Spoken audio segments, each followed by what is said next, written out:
ममता बनर्जी मोदी को रोकने के लिए राहुल के हाथों में उस तिजोरी की चाबी सौंपने जा रही हैं जिस तिजोरी में रखे हैं 1592 करोड़ रुपए, 1592 करोड़। एक बड़ी रकम है।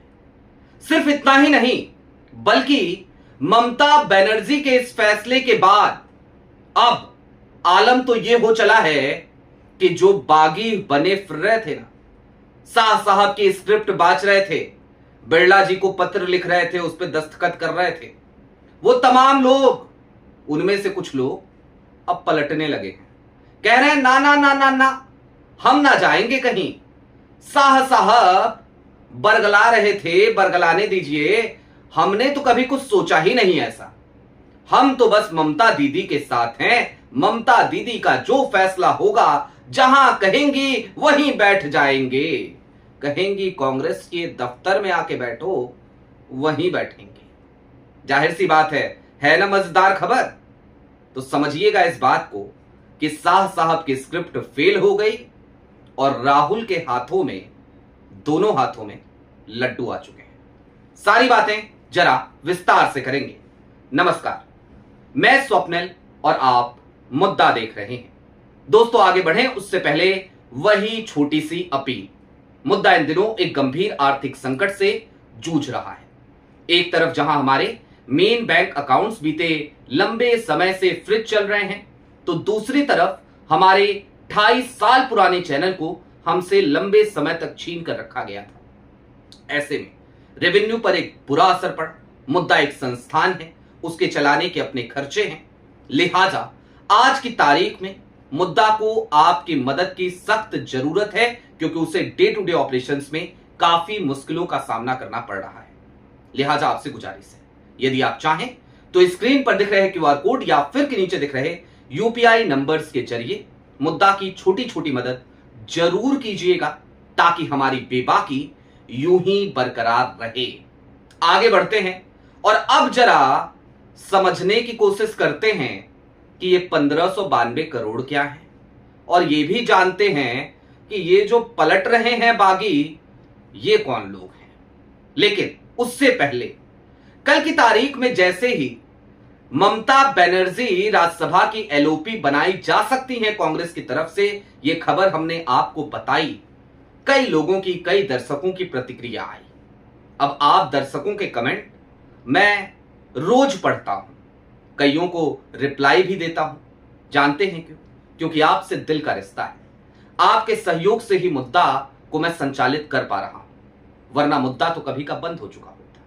लिहाजा मैं उन दर्शकों को एक बात बताना चाहता हूं। ममता बनर्जी अगर कांग्रेस में टीएमसी का विलय करती हैं और उसकी वजह से अगर आपको ये डर, ये आशंका सता रही है कि कांग्रेस का नुकसान होगा, ममता बनर्जी कांग्रेस को खा जाएंगी, तो ऐसा कुछ नहीं होने जा रहा। मतलब विलय होने जा रहा है, ममता कांग्रेस को नुकसान नहीं पहुंचा पाएंगी। क्यों नहीं पहुंचा पाएंगी वो इसी वीडियो में आपको समझ में आ जाएगा। अब आगे बढ़ते हैं। ममता बनर्जी की पार्टी यानी कि तृणमूल कांग्रेस, उसके पास जो कुल संपत्तियां हैं, उसके पास चाहे वो कैश हो डोनेशन का, या फिर कि उसकी अलग अलग संपत्तियां हो, उसके ऑफिसेज हो, उन सब की कीमत कुल मिलाकर 1592 करोड़ रुपए है। और जैसे ही टीएमसी का कांग्रेस में विलय होगा, तो ये फंड जो है, इसकी जो चाबी है, वो सीधे सीधे कांग्रेस के हाथों में होगी, राहुल गांधी के हाथों में होगी। कांग्रेस ने सीधे तौर पर यह शर्त भी रखी है और ममता इस शर्त के लिए तैयार भी हैं, जो सोर्सेज के हवाले से खबर आई है। और सोर्सेज मुद्दा के, तो मैं हमेशा कहता हूं, never doubt on my sources. अब आगे बढ़ते हैं और जरा कुछ और समझते हैं कि वो बागी कौन से हैं और शाह साहब की स्क्रिप्ट कैसे फेल हो रही है। बीते दिनों आपने देखा होगा और अभी भी चल रही है वो खबरें लगातार गोदी मीडिया पे कि भाई तमाम बागी जो है ना, वो बड़ा भड़क गए हैं। जिस दिन इंडिया गठबंधन की बैठक चल रही थी 8 जून को, उस दिन सबसे बड़ी खबर क्या थी देश की, कि टीएमसी के सांसद भूपेंद्र यादव के घर पहुंच गए और फिर खबर आई कि ओम बिरला को चिट्ठी भी लिख दी गई। लेकिन जिन सांसदों का जिक्र किया गया कि ये सांसद बागी हो गए हैं, उनमें से तमाम सांसद मीडिया के कैमरों के सामने आ गए। सबसे पहले आए कीर्ति आजाद। उन्होंने तो कल्याण बनर्जी के साथ एक प्रेस कॉन्फ्रेंस को भी संबोधित किया और बता दिया कि मैं कहीं नहीं जा रहा। उसके अलावा आई प्रतिभा मंडल। प्रतिभा मंडल ने भी कह दिया, लोकसभा से सांसद है, कह दिया कि ना ना फर्जी बातें हैं, कौन सी चिट्ठी, काहे की चिट्ठी, हमारा कोई दस्तखत नहीं हुआ है, हमने तो मीडिया से ही सुना, आपकी जबान की बात है, हम तो ममता जी के साथ हैं, जो ममता कहे वही सही। और फिर एक और चर्चित नाम, शॉटगन, यानी कि मशहूर अभिनेता एक जमाने के, और तब भी भारतीय जनता पार्टी में रहे जब भाजपा के 2 सांसद थे, कांग्रेस में आए और फिर टीएमसी में गए। आप समझ गए होंगे, शत्रुघ्न सिन्हा। उन्होंने भी बयान जारी किया और बता दिया कि बिल्कुल बकवास बात है, आज अगर ममता दीदी परेशानी में है तो क्या मैं उनको छोड़ करके चला जाऊंगा? जाहिर सी बात है, नहीं जाऊंगा। बाबुल सुप्रियो का भी बयान आया और उन्होंने भी कहा, वो राज्यसभा से सांसद है, उन्होंने भी कहा कि मैं तो कहीं नहीं जा रहा भैया, मैं तो ममता के साथ हूं। और इन सब ने टीएमसी पार्टी की बात नहीं की, ममता की बात की। अब जब टीएमसी की बात नहीं कर रहे हैं, ममता बनर्जी की बात कर रहे हैं, इसका मतलब समझते हैं आप? अंदर खाने से मैसेज जा चुका है कि अब टीएमसी का विलय कांग्रेस में होना तय मानिए। और अगर टीएमसी का विलय कांग्रेस में होता है तो शाह साहब की लिखी गई स्क्रिप्ट वो बेकार हो जाएगी, पंचर हो जाएगी। कल्याण बनर्जी की नाराजगी की खबरें जरूर आ रही हैं, लेकिन क्या कल्याण बनर्जी ममता बनर्जी से बागी होकर के भारतीय जनता पार्टी के खेमे में चले जाएंगे? जवाब है नहीं, बिल्कुल नहीं। वो ऐसा तो नहीं करेंगे, वो सयोनी घोष नहीं है। उनकी अपनी एक राजनीतिक विरासत भी है, अपनी एक राजनीतिक उनका कैरेक्टर भी है, और उसके साथ ही साथ एक आइडियोलॉजी भी वो रखते हैं। थोड़े झक्की हैं, नाराज हो जाते हैं। एक बार मैंने भी फोन किया था तो आनंद फानन में उन्होंने फोन पटक दिया, क्योंकि सवाल उन्हें जरा पसंद सा नहीं आया। हालांकि बाद में जब बात हुई उनके उनके दफ्तर में किसी से, तो बात ठीक ठाक हो गई।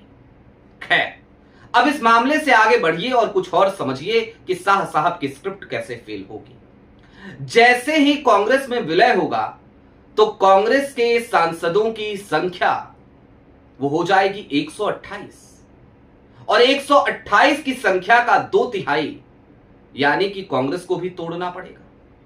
तो जिस कांग्रेस को 100 के आंकड़े पर शाह साहब तोड़ने में विवश है, नहीं तोड़ पा रहे 2/3 सांसदों को, क्या 128 होने के बाद वो तोड़ ले जाएंगे?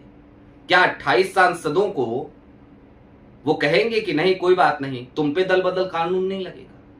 भाई, जब कांग्रेस में शामिल हो गए तो कांग्रेस के सांसद हो गए, क्या करिएगा? ऑप्शन क्या बचेगा आपके पास? कुछ भी नहीं, ठन ठन गोपाल। तो कुल मिलाकर इसे इस तरीके से समझिए कि आज की तारीख में ममता बनर्जी का यह फैसला जितना समझदारी भरा है, उससे कहीं ज्यादा ये उनकी मजबूरी भी है। अगर ममता बनर्जी अपनी पार्टी तृणमूल कांग्रेस को अब बचाने की कोशिश करेंगी, तो ऐसे में एक कहावत है, मुझे थोड़ी थोड़ी याद आ रही है, ना राम नहीं ना माया, ऐसा कुछ था, अक्सर मेरी नानी कहा करती थी।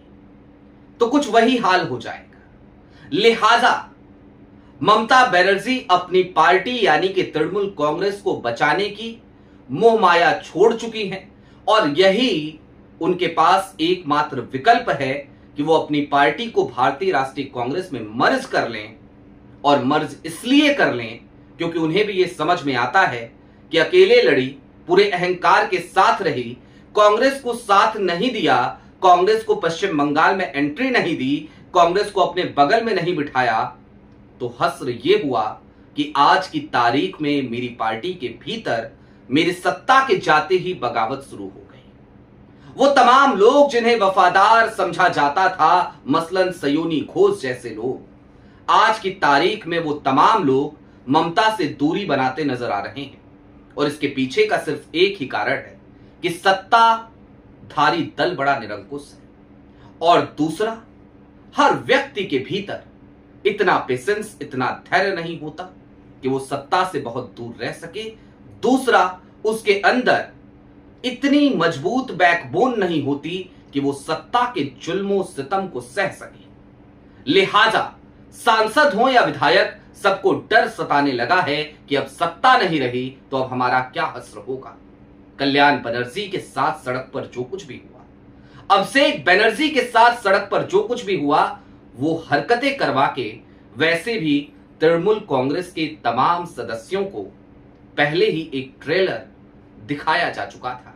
लिहाजा उसी ट्रेलर के फलस्वरूप और एजेंसियों का डर दिखाकर दीदी की पार्टी को तोड़ने की तैयारी थी।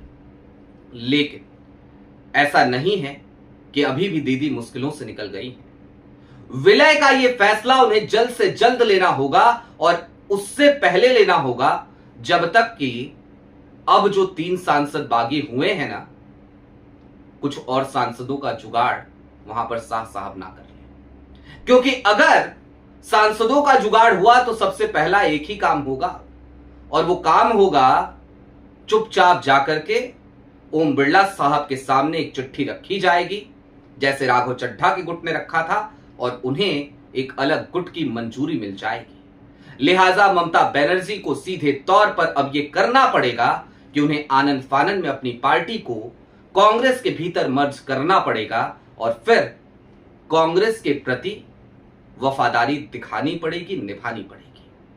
1984 में जब पहली बार सांसद बनी थी ममता बनर्जी, तब प्रधानमंत्री बने थे राजीव गांधी। उस समय से संबंध है ममता बनर्जी और भारतीय राष्ट्रीय कांग्रेस से। उस समय से संबंध है ममता बनर्जी के गांधी परिवार से। और अब जब ममता बनर्जी मुसीबतों में आ गई हैं तो उनके साथ भी खड़ा है सिर्फ और सिर्फ गांधी परिवार, सिर्फ और सिर्फ कांग्रेस। लिहाजा घर वापसी ही एक बेहतर विकल्प है। और इस बात को भी समझिए कि ममता अगर कांग्रेस में शामिल हो जाती हैं तो ममता अब कांग्रेस को नुकसान नहीं पहुंचाएंगी।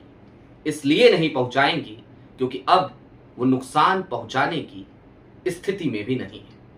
आपकी क्या राय है वो हमें कमेंट बॉक्स में जरूर बताइएगा। अभी के लिए दीजिए इजाजत।